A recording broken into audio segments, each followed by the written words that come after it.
नमस्कार श्रोताओं, आपका हमारे चैनल पर स्वागत है। आइए शुरू करते हैं आज की कहानी। आज की कहानी का शीर्षक है सास की सलाह बंदिश क्यों। माँ कभी खफा नहीं होती बेटा, वो तो बस प्यार करना जानती है। फिर मैं कैसे नाराज हो सकती हूँ तुमसे। शांति जी अपनी बहू रिया के सिर पर हाथ फेरते हुए बोली। नहीं माँ जी, मैं गलत थी। मैं आपको समझ ही नहीं पाई, आपको और आपके प्यार को। बस अपनी ही धुन में मस्त जिए जा रही थी, रिया रोते हुए बोली। दरअसल शांति जी के इकलौते बेटे रविंद्र की बहू है रिया, जिसकी शादी अभी 2 साल पहले ही हुई थी। रिया अपने मायके में बहुत ही लाड दुलार से पली बढ़ी थी, जिसके हर छोटे से छोटे नखरे को सिर माथे पर रखा जाता था। इसलिए जब वो ससुराल आई तो वहां के नियम कायदे उसे बंदिश लगने लगे थे।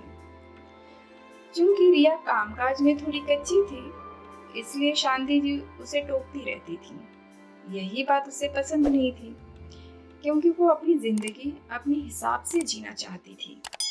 ना तो सीधे मुंह बात करती उनसे, ना ही उनका कहा करती।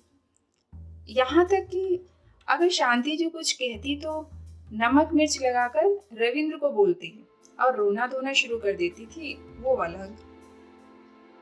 धीरे धीरे लड़ाई झगड़े बढ़ने लगे। शांति जी ने बहुत कोशिश की सब ठीक करने की, पर कहते हैं ना कि एक हाथ से ताली नहीं बजती।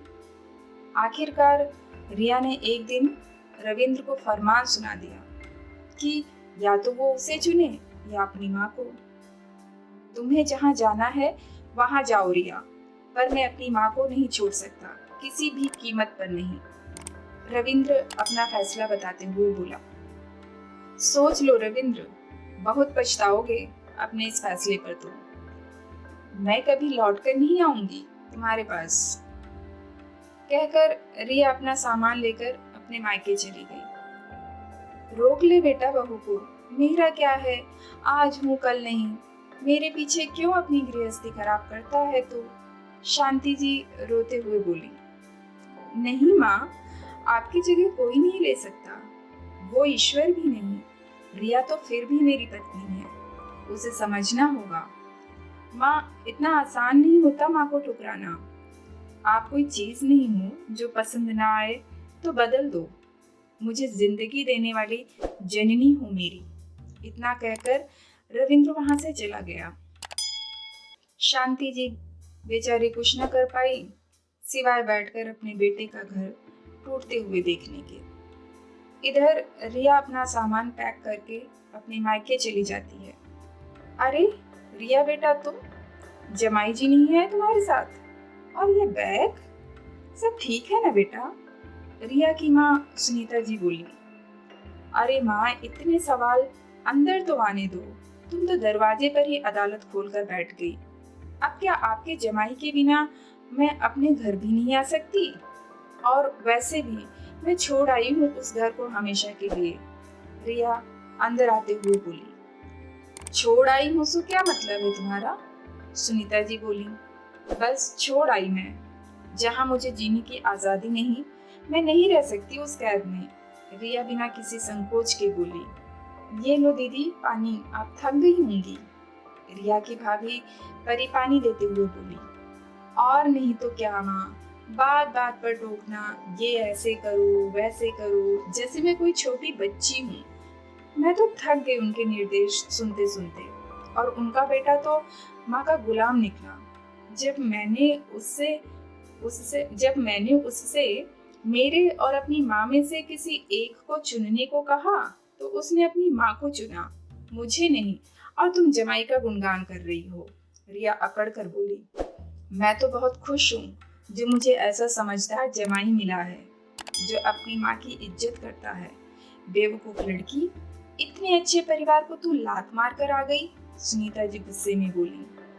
कल को यही शर्त अगर तेरी भाभी रख दे तेरे भाई के आगे, तो तू क्या करेगी बोल? सुनीता जी रिया को समझाते हुए बोली। क्या तब भी तू चाहेगी कि तेरा भाई मुझे छोड़कर चला जाए तेरी भाभी के साथ? सुनीता जी रिया से बोली। नहीं माँ, क्यों छोड़ेगा भाई आपको? आप कौन सा रोक टोक करती हो परी पर? कितना ध्यान तो रखती हो आप भाभी का।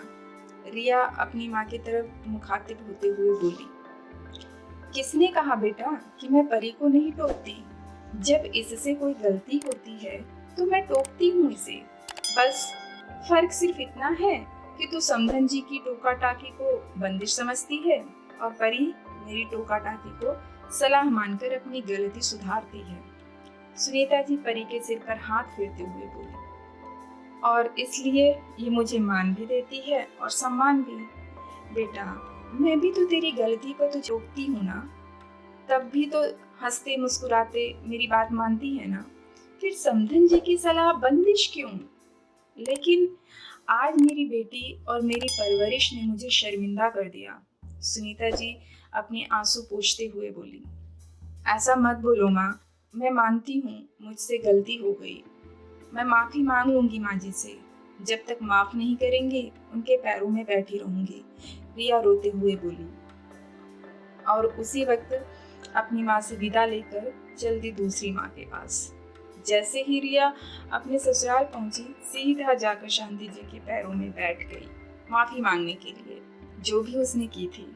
तब तक रविंद्र भी वापस आ गया और रिया को माफी मांगते देख उसे तसल्ली थी कि अब उसकी माँ को कोई तकलीफ नहीं होगी। जैसे ही रिया ने रविंद्र को देखा, रिया ने उससे भी माफी मांगी। रविंद्र ने उसे गले लगा लिया बिना कोई सवाल जवाब किए। श्रोताओं, अक्सर ऐसा होता है कि शादी के बाद ससुराल में एडजस्ट करने में थोड़ी तकलीफ होती है, लेकिन इसका मतलब ये नहीं है कि हम ससुराल ही छोड़ दें।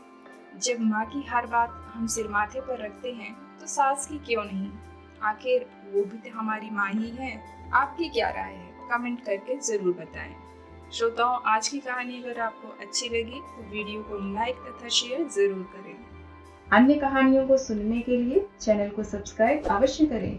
साथ ही साथ बेल आइकन को प्रेस करना ना भूलें ताकि सबसे पहले हमारी कहानी आप तक पहुंच सके। धन्यवाद।